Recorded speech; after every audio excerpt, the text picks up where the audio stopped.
날씨가 굉장히 추워졌습니다. 오늘이 절기상 입동이더라고요.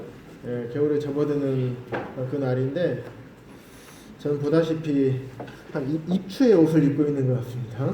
이렇게 입고 나서 굉장히 저는 후회를 많이 했습니다. 아우, 이렇게 추울 줄 몰랐는데 들어오자마자 막 히터 틀고 제가 추워서 많이 들었습니다. 오늘 좀 전에 드렸던 찬양의 가사가 참 아멘이 됩니다. 우리 성도님들께서도 참 주님의 날개 아래에서 평안함을 누리고 계시죠? 네, 몇 분만 계신 것 같아요. 네, 나머지 분들은 아직 평안함을 못 누리시는 게 아닌가. 엊그저께 오랜만에 제가 하나뿐인 친구가 있습니다. 이응석이라고. 그래서 계속 만날 때마다 이제 예수님 믿을 것에 대해서 또 복음을 전해주고 그랬었는데 한 6개월 이상 연락이 안 됐어요. 전화해도 안 되고 메시지를 넣어도 아무런 답이 없고 며칠 있다가 메시지를 확인하고. 그래서 이런 적이 한 번도 없었는데 왜 이러지? 왜냐면 그 친구를 초등학교 1학년 때부터 알았으니까 완전 깨복쟁이 친구잖아요. 무슨 눈빛만 딱 봐도 얘가 무슨 생각을 하고 있구나, 이런 것들이 통할 정도로 친한 친구인데, 그래서 연락을 계속 기다리고 이제 문자 메시지만 이제 보냈었죠. 그러고 오래 지났습니다. 그러다가 지난주인가요? 전화가 왔어요, 드디어. 그래서 한 6개월이 훨씬 넘은 것 같아요. 꽤 오랜만에 연락이 와서 이제 만나봤는데, 참으로 우리가 건강하다는 것이 얼마나 주님의 은혜인가, 또 우리가 살아서 이 땅에서 숨쉬고 있는 것이 얼마나 큰 은혜이고 감사의 제목인가, 이런 생각들을 좀 하게 됐습니다. 그동안 이 친구에게는 참 많은 일들이 있었더라고요. 제가 이제 구도작으로 올 거니까 엊그저께 만나서도 제가 교회에 가자고 제가 얘기를 했습니다. 아직까지는 마음에 이제 와닿지 않아서 아직까지는 거절하고 있는데, 다 말씀드릴 수는 없지만 이 친구가 그 기간 동안에 굉장히 몸이 많이 안 좋아서 삶을 거의 포기하고 그렇고 살고 있었더라고요. 그래서 우울증 치료까지 받고. 주님께서 이 친구의 마음을 낮춰주신 게 아닌가, 이런 질병들을 통해서 자신을 돌아보게 하고 마음을 낮춰주신 게 아닌가 라는 생각을 했습니다. 이 시간 빌어 기도 제목을 잠깐 말씀드리겠습니다. 이응석입니다. 이응석, 응석바지 할 때 응석입니다. 그래서 그 친구인데 주님 앞에 더 기도해야 될 것 같습니다. 사람의 마음을 움직이시는 분은 주님이시기 때문에 주님께서 그 친구의 마음과 발걸음을 움직여서 복음을 듣고 구원받을 수 있도록 함께 기도해 주시면 좋겠습니다. 그래서 그 친구의 모습을 보면서 내가 얼마나 많은 복을 누리며 사는 자인가,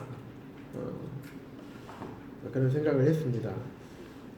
주님의 날개 아래에서 천국의 소망을 가지고 사는 것, 이 땅에서 좀 힘들게 살고 좀 편하게 살고 그럴 수는 있지만 우리가 궁극적으로는 이 땅을 바라보고 사는 사람들이 아니잖아요. 그렇기 때문에 우리는 천국을 바라보는 자들이기 때문에 천국을 이미 소망을 갖고 있는 자들이잖아요. 이 땅에서 좀 힘들게 살고 어렵게 살지만 그곳조차도 주님의 날개 아래가 아닌가, 생각을 하면서 찬양에 참 아멘이 됐습니다. 오늘은 제가 금요일날 계속 서로에 대한 말씀을 전하고 있는데, 오늘은 그 서로에 대한 말씀을 이제 좀 잠시 접어두고요. 오늘은 성경에서 말하는 집사에 대해서 잠깐 말씀을 교제하도록 하겠습니다. 우리 성도님들 공부도 하셨었고 또 형제님들로부터 집사에 대한 말씀을 들으셨습니다. 그래서 모르기 때문에 말씀을 이게 전해준다라는 생각은 하지 마시고, 내가 잘 알고 있는 것들을 다시 한번 내가 되새김질하면서 집사라는 직분이 어떤 직분이고 또 나는 어떻게 하나님 몸된 교회 안에서 섬겨야 될지, 또 이 성경에서 말씀하고 계시는 집사의 직분을 내가 얼마나 귀히 여겨야 되는지, 또 그 집사의 직분을 내가 얼마나 사모해야 되는지, 이런 부분들을 생각하시면서 말씀을 함께 들으시면 좋겠습니다. 현재 동북교회 상황을 보면 장로 형제님들이 4분 있고요. 그리고 집사 형제님들이 2분 계십니다. 어떻습니까? 그 구성비가 좀 잘 맞는 것 같습니까? 아니죠. 왜냐하면 말씀을 이제 살펴볼 건데, 참 성도들의 실질적인 필요를 돌아보고 채워주는데 그 일은 집사들에게 하나님께서 맡겨 놓으셨습니다. 사도행전 6장을 함께 보겠습니다.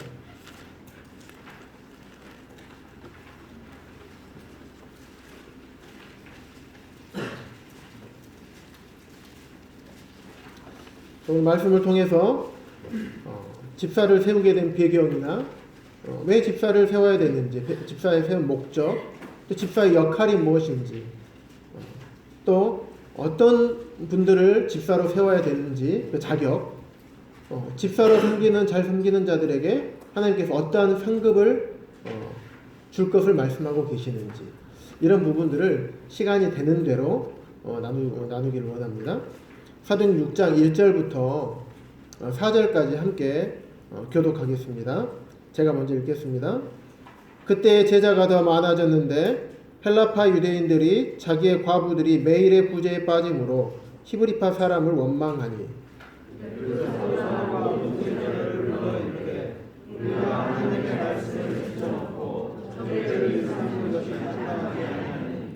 형제들아 너희 가운데서 성령과 지혜가 충만하여 칭찬받는 사람 7을 택하라.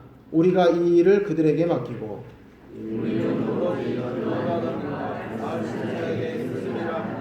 네, 감사합니다. 보면 초대교회인 예루살렘 교회가 급속도로 양쪽으로 풍성하게 성장을 했었습니다. 그리고 제자가 아주 많아졌었는데 그러다 보니까 12사도들이 늘어난 성도들을 다 감당할 수가 없게 되는 것이었습니다. 그리고 그때 당시 유대인들은 아람어를 사용하고 있는, 원래 본토에서 계속 태어나서 본토에서 계속 살고 있는 히브리파 유대인들이 주로 있었습니다.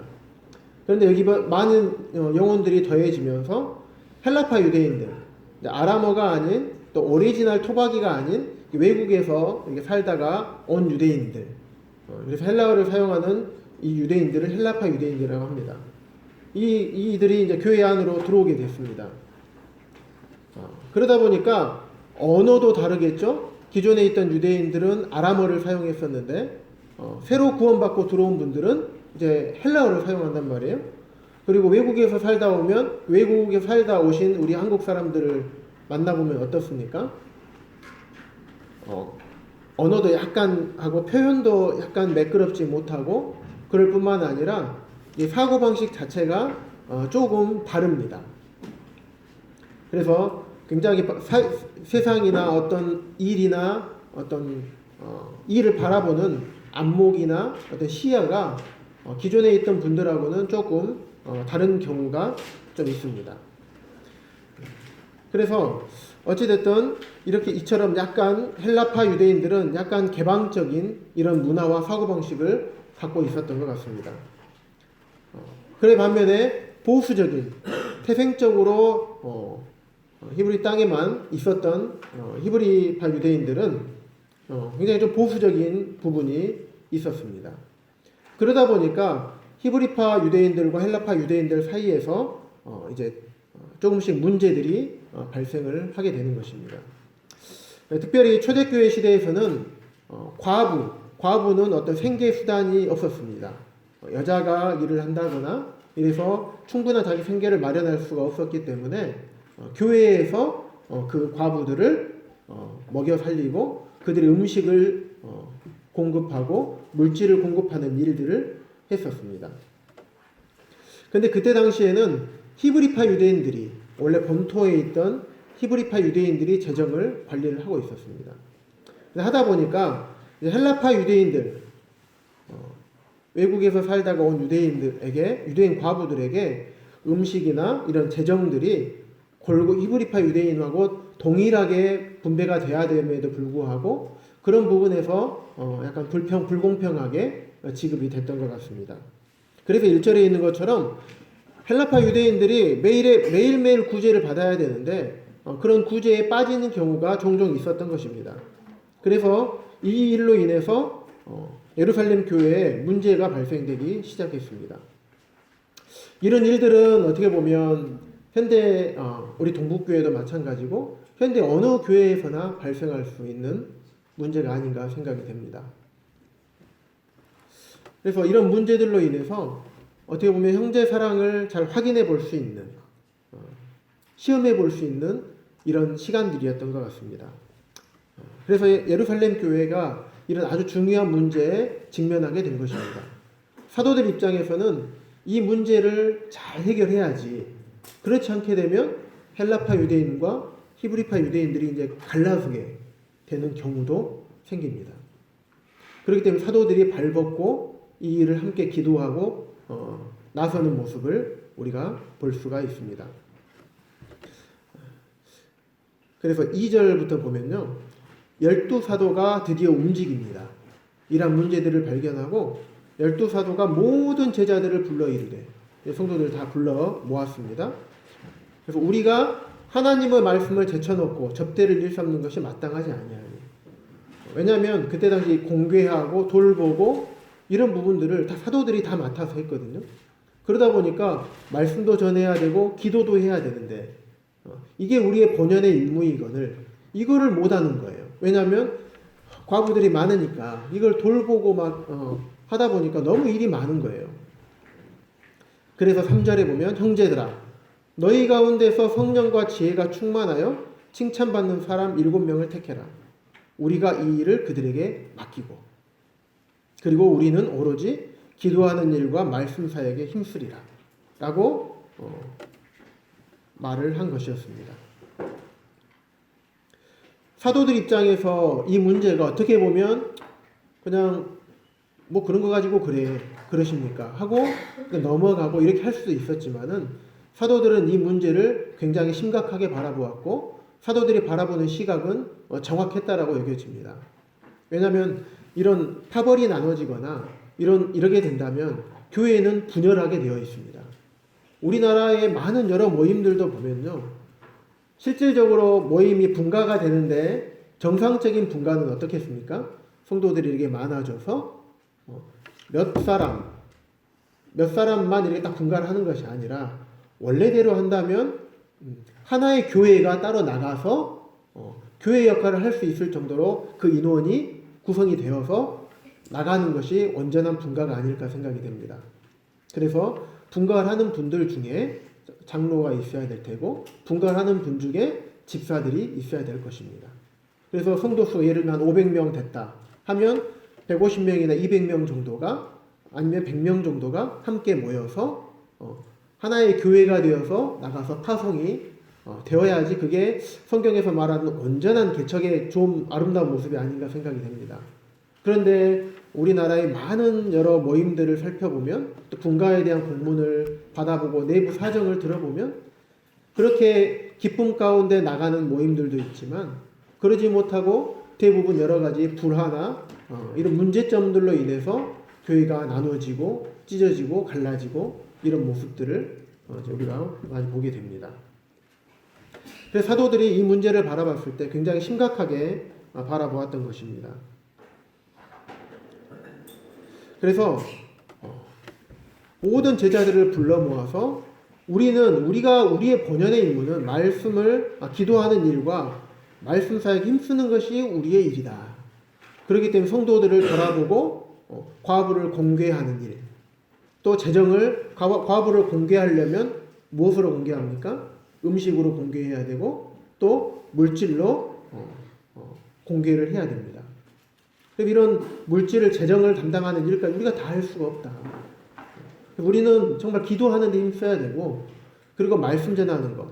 말씀 사역이라고 하는 것은 단순히 이렇게 뭐 성도들에게 말씀을 전하는 이런 차원의 사역이 아니고 그때 당시 사도들이 수없이 많은 사람들에게 복음을 전하는 사역도 했습니다. 또 성도들을 가르치고 이 일까지도 함께 했던 것입니다. 근데 실제적으로 이 사도들의 모습을 보더라도 굉장히 바빴을 것 같아요. 왜냐하면 복음도 전해야 되지, 성도들을 가르치고 이러려면 말씀을 연구하고 많은 시간과 노력을 투자를 해야 됩니다. 그래야지만 가르칠 수가 있게 되는 것이거든요. 지금 오늘날의 교회도 마찬가지인 것 같아요. 목자나 장로들의 주된 역할은 정말 하나님 앞에 무릎으로 기도하고 성도들을 말씀을 가르치기 위해서 양들에게 꼴을 잘 먹여주기 위해서 부지런히 말씀을 연구하고 시간을 투자하고 때로는 잠을 줄여가고 내 몸이 힘들고 아프지만 그럼에도 불구하고 책상 앞에 앉아서 하나님의 말씀을 보고 연구하는 이런 일들이 있어야 하는데 실제적으로 우리 뭐 동북교회나 또 여러 지역교회 모임들을 살펴보면 우리 장로 형제님들의 일이 참으로 많아요. 여러 가지 일들을 너무나 많이 하십니다. 그러다 보니까 실제적으로 장로들이 해야 될 말씀 연구하고 가르치는 것, 또 복음 전하는 것, 또 기도하는 것, 이런 부분에 소홀하게 될 수밖에 없다는 생각이 많이 듭니다. 하지만 그 가운데서 많이 바쁨에도 불구하고 이런 부분에 충분히 시간을 들이는 장로 형제님들도 분명히 계실 것이라고 생각이 됩니다. 어찌되었던 우리 목자들에게 가장 중요한 것은 가장 전념해야 되는 것은 말씀과 기도인 것 같습니다. 하나님께서 말씀하신 그대로를 우리가 본다면 그래서 이 우선순위의 문제 같습니다. 그래서 사도들도 이 우선순위에서 밀리고 싶지 않았던 겁니다. 하나님의 말씀에서 분명히 지키기 위해서 집사를 세우게 된 것입니다.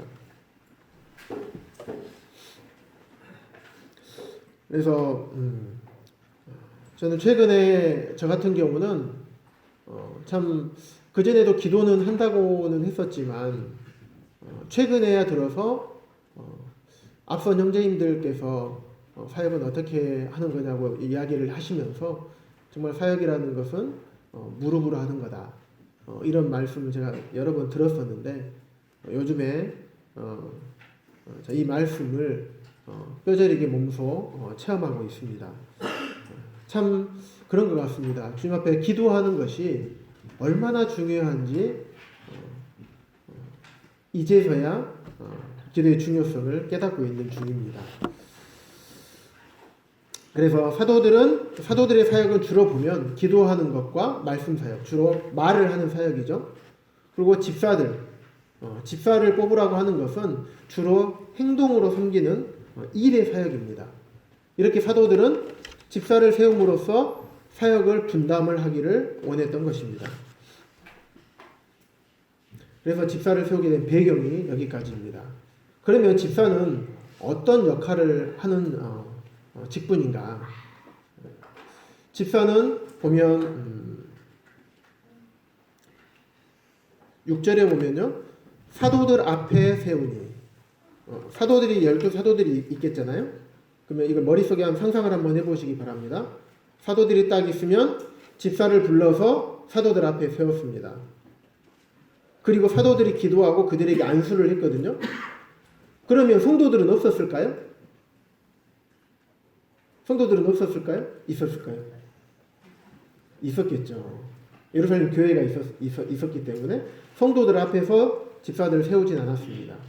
사도들이 있었으면 그 뒤에 성도들도 수많은 제자들과 성도들이 있었던 것입니다. 그래서 모든 성도들 앞에 교회 앞에서 집사를 불러서 세우고 사도들이 기도하고 그 머리에 안수함으로 집사를 임명을 했던 것입니다. 그래서 공적으로 자비의 일을 주관하도록 공식적으로 교회에 선포를 하고 세운 것입니다. 자비의 일을 주관한다는 것은 성도들을 돌아보고 성도들의 필요를 공급하는 것입니다. 물론 집사들만 하는 게 아닙니다. 장로들도 해야 되고 여기 앉아 계시는 모든 성도님들 또 특별히 교사의 은사를 가지고 있다고 그래서 나는 가르치기만 해야 돼. 그거 아닙니다. 그거는 은사주의자들이 흔히 잘못 얘기하는 것들이고, 모든 성도들은 성도들을 서로 돌아보고 살펴봐야 될 의무가 있는 것입니다. 하지만 특별히 이 집사들은 이런 공적으로 이런 성도들을 돌아보는, 또 공급하는, 공개하는 자비의 일을 하는 역할로 집사를 세웠습니다. 그래서 첫 번째로 성도들의 필요를, 육적인 필요를 잘 공급하려면 어떻게 해야 될까요? 성도들의 육적인 필요가 무엇인지를 먼저 잘 알아야 될 거라고 생각됩니다. 그러면 성도들이 어떤 부분이 필요하다 라고 하는 것을 어떻게 알 수 있을까요? 성도들하고 친밀한 관계 가운데 있어야 됩니다. 친밀한 관계를 가지려면 성도들과 자주 대화하고 자주 교제하고 자주 식사하고 그들의 삶을 유심히 살펴보고 혹시라도 낯빛이 어두워지지 않았는지, 지난주와 이번 주에 저 성도님의 얼굴 표정이 좀 달라졌어. 혹시 아프신 건가? 아니면 지난주 수요일날, 금요일날 나왔는데 이번 주에 안 나오셨어. 왜 안 나오셨지? 전화 한번 해봐야겠다.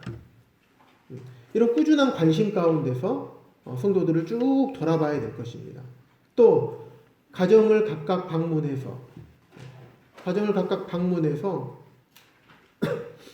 그 가정에 필요한 것이 무엇인지, 혹시 이제 요즘 겨울이잖아요. 겨울에 혹시 보일러가 혹시 고장 나지 않았는지. 최근에 어떤 제가 모치님 댁을 가본 적이 있는데 깜짝 놀랐습니다. 연세가 드시면 눈이 점점 침침해지잖아요.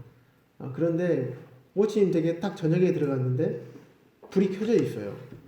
그런데 불이 이런 밝은 백색이 아니라 주황색이죠. 약간 오렌지빛 나는 이런 등이 켜져 있고, 이런 좀 어두워요. 그리고 그 방바닥 장판을 봤더니 좀 이 정도로 딱딱해요. 보통 장판은 약간 쿠션감이 약간 있잖아요. 근데 장판이 딱딱해요.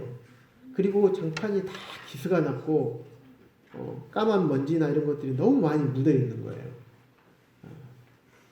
근데 그 모치님도 이제 자녀분하고 사시는데 참 마음이 좀 그랬습니다. 그래서 우리가 이런 분들을 교회에서 이런 자비의 사역들을 참 많이 해야 되는데 참 우리 집사님들 다른 일들 두 분밖에 또 안 계시고 그러다 보니까 이런 일을 다 돌아보기가 참 어렵겠구나.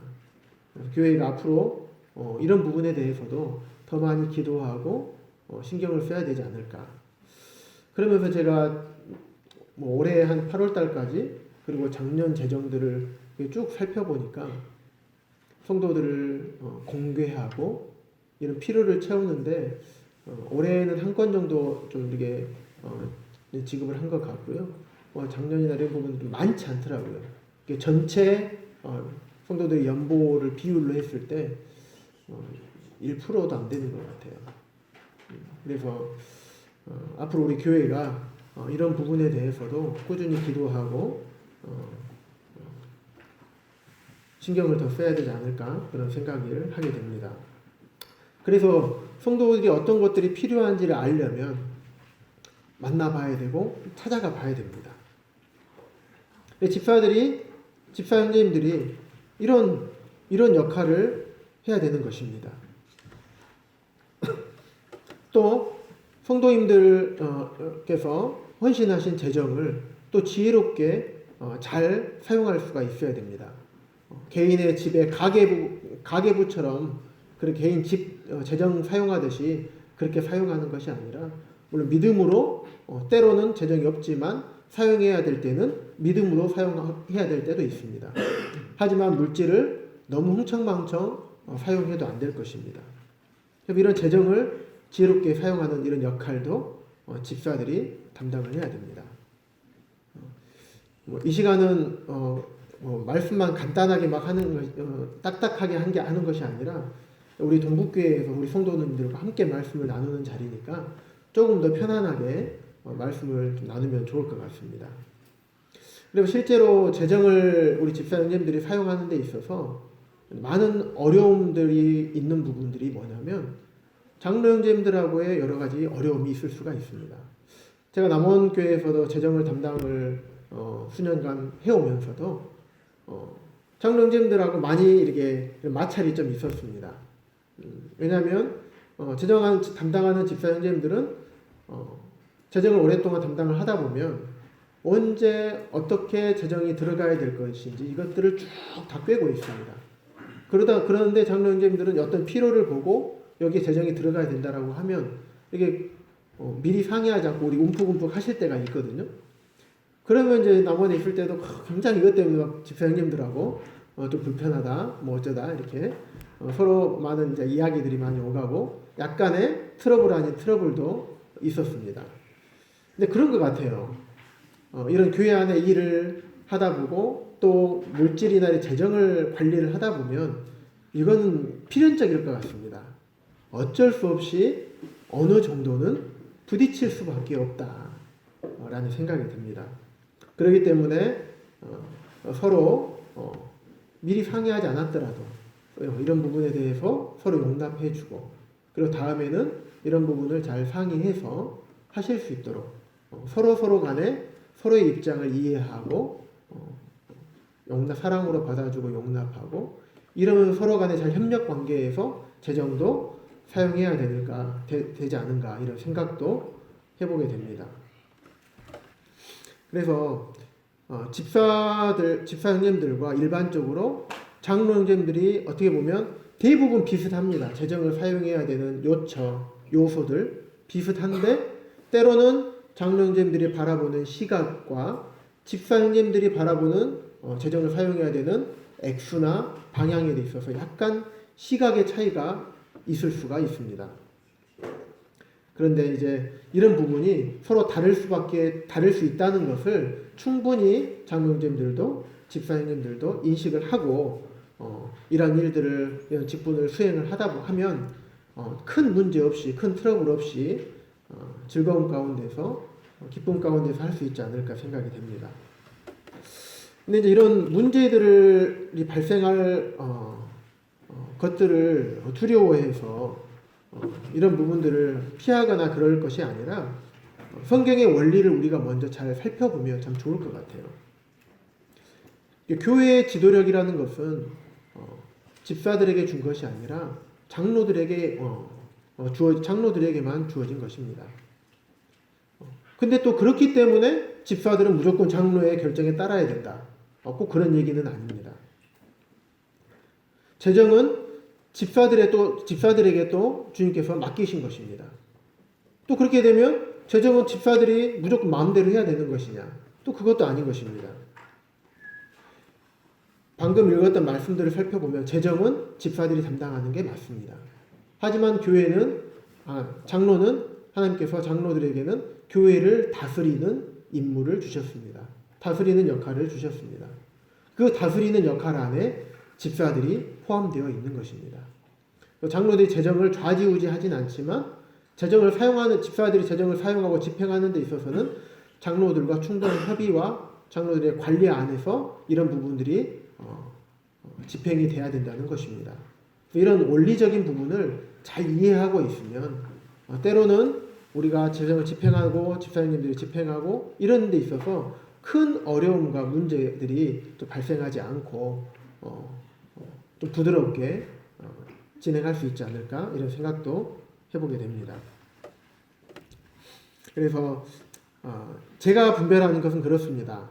재정을 집행하는데 어느 정도 적정 이상의 금액이 이제 소요가 될 부분들에 대해서는 미리 장로들과 집사들이 충분하게 앞으로 되어질 일들에 대해서 상의를 하고 그리고 집사님들에게 이런 부분이 앞으로 얼마 정도 들어갈 것 같은데 어떠는지 재정 상태나 이런 것들이 어떠는지 이야기해보고 그래서 상호 협의하고 잘 논의해보고 그래서 서로 간의 기쁨 가운데 결정하고 재정을 지출하는 이런 일들을 앞으로 이렇게 해나가면 좀 더 즐겁고 좀 힘들지 않게 이러한 직분을 수행할 수 있지 않을까 생각이 됩니다.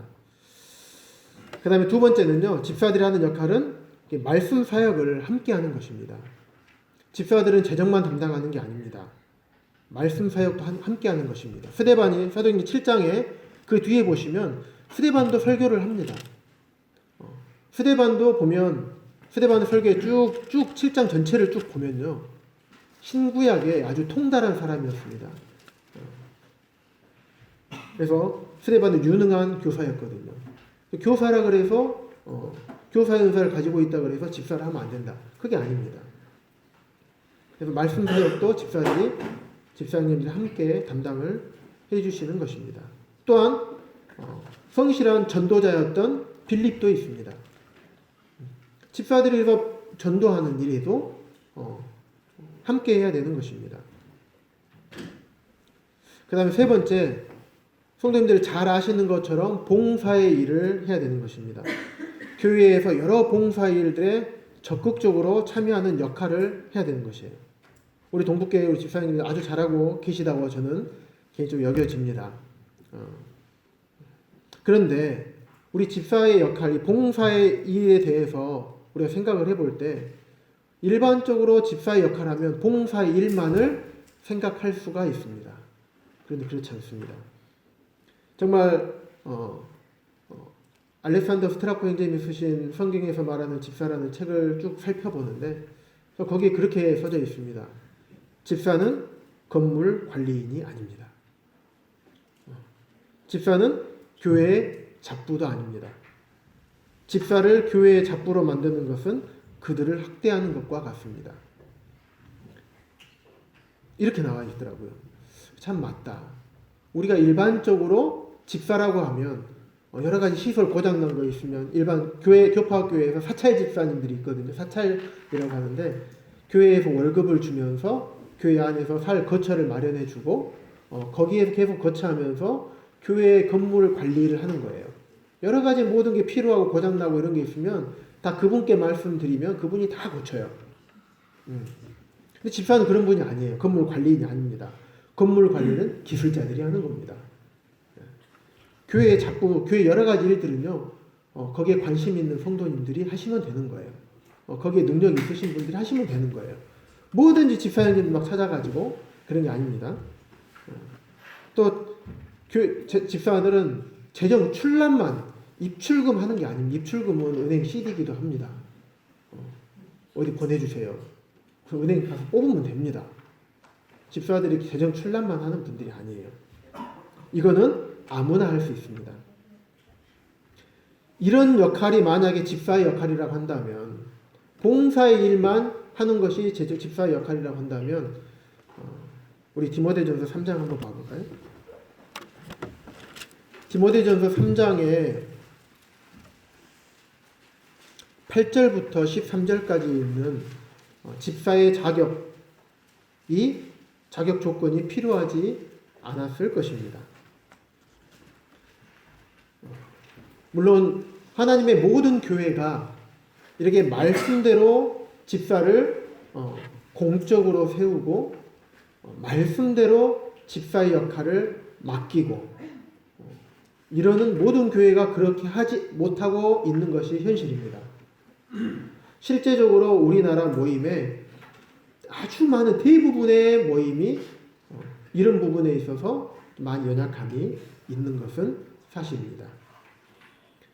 그런데 참 동북교회는 미래가 밝은 게 무엇이냐면 실제적으로 작년에 집사를 공적으로 세웠습니다. 공적으로 세워서 실제적으로 집사 일을 하도록 지금 세워져 있기 때문입니다. 이제 지금까지 집사의 역할을 집사가 성경에서 말씀하고 있는 집사의 역할을 하지 좀 덜하게 하거나 여러 가지 부분에 있어서 잘 협의되지 않고 이런 부분이 있었다 하더라도 이전 것은 묵혀두고 이제 말씀이 그러하다고 한다면 우리가 하나하나씩 말씀대로 이제부터라도 조금씩 바꿔나가야 되지 않을까라는 생각을 하게 됩니다. 한 번에 바꾸는 것은 쉽지가 않습니다. 왜냐하면 기존에 해왔던 그런 습관과 툴이라는 게 있기 때문에 이것을 갑자기 하루아침에 말씀이 이러니까 이렇게 해야 돼. 이렇게는 참 어려울 것 같습니다. 하지만 우리들 마음 가운데 성경에서 말하고 있는 집사의 역할 이런 것이라면 우리가 조금씩 이거를 말씀대로 바꿔가야 되겠구나. 하나라도 이렇게 바꾸는 것이 하나님의 말씀에 더욱더 가깝게 순종하는 것이라면 그렇게 우리가 가야 되는 것이 마땅하지 않은가 생각이 되고요. 또 그렇게 할 수 있는 것이 우리 모임이 다른 교파와 다른 아주 큰 장점이 아닌가 생각이 됩니다. 교파는 총회나 노회에서 그걸 허락하지 않으면 안 되거든요. 우리 모임은 그렇지 않잖아요. 지역교회가 말씀에 따라 분별하면 거기에 따라서 이 방향으로 가다가도 이 방향이 아니네? 이 방향보다 좀 틀어서 이렇게 가는 것이 더 말씀에 가깝다고 여겨지면 이렇게 갈 수 있는 것이 우리 모임의 가장 큰 장점이라고 생각합니다.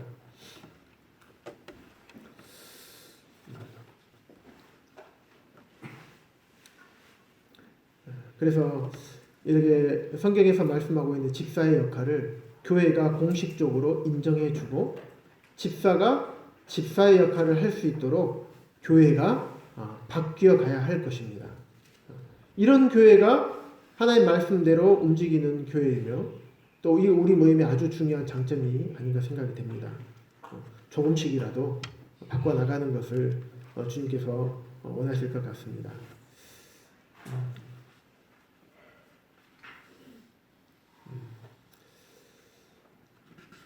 이 자격과 상급과 또 결과가 있는데 오늘은 시간상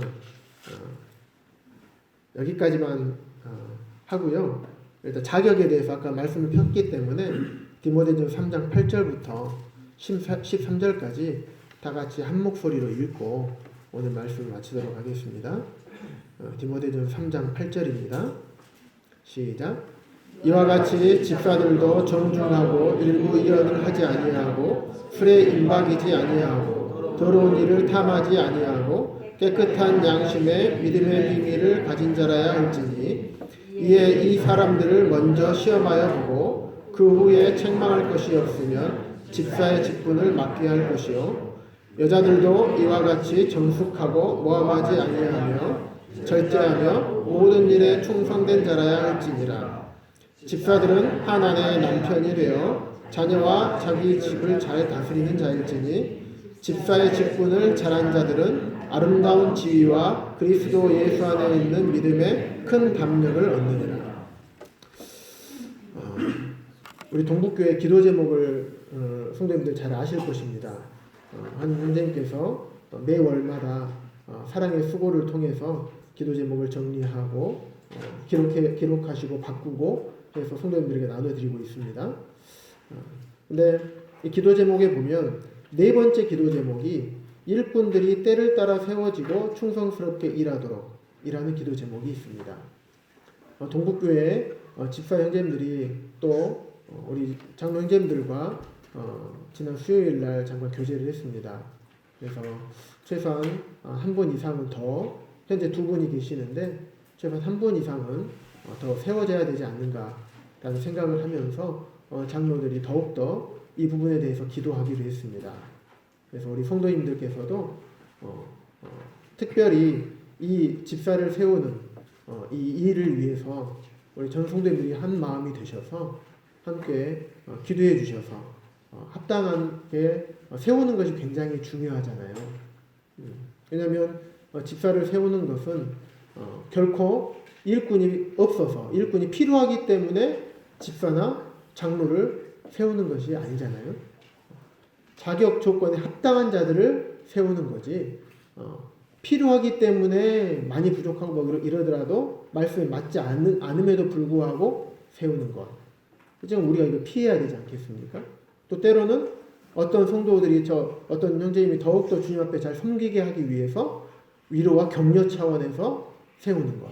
이것도 성경에서 말씀하고 있는 바가 아니거든요. 그래서 정말 장로들이 정말 집사를 잘 분별해서 세울 수 있도록 또 그러한 분들이 잘 드러나서 잘 세워지도록 우리 모든 동북교회 성도님들께서 함께 기도해 주셔서 성경에서 말씀하고 있는 그런 합당한 집사가 세워지고 또 성경에서 말씀하고 있는 이 집사의 역할을 합당하게 감당하는 그런 동북교회 집사 형제들이 될 수 있도록 성도님들 많이 기도해 주시고 또 보시면 위로해 주시고 격려해 주시면 좋겠습니다. 오늘은 여기까지 하고 말씀 마치겠습니다.